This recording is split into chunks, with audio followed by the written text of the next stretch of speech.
আসসালামু আলাইকুম প্রিয় দর্শক, কেমন আছেন সবাই? মাশরাফি জুনিয়র নাটকের এই পর্বে কী ঘটতে চলেছে তা আমি আপনাদেরকে এখন জানিয়ে দেব।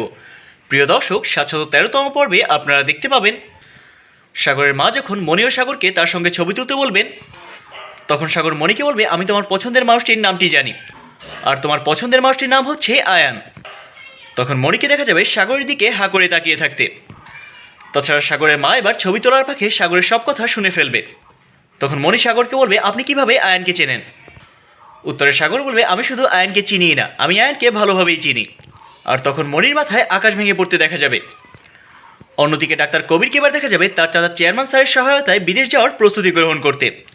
তবে ডাক্তার কবির এটাই ভাবতে থাকবে তার চাচা কেন সমস্ত ঘটনা এখনও তাকে খুলে বলছে না।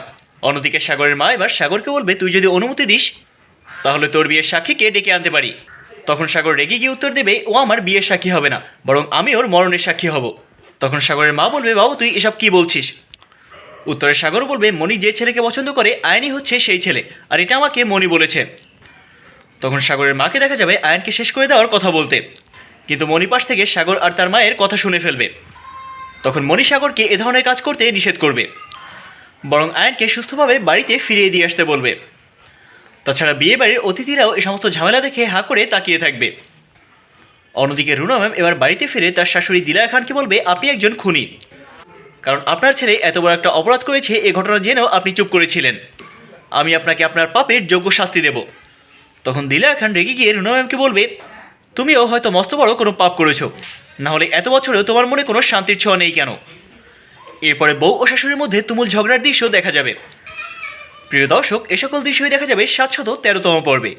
মাশরাফি জুনিয়র নাটকের ৭১৩তম পর্বটি আপনারা দেখতে পাবেন আগামীকাল, মানে ৯ এপ্রিল শনিবার ঠিক রাত ৯টা ৩০ দীপ্ত টিভির ইউটিউব চ্যানেলে।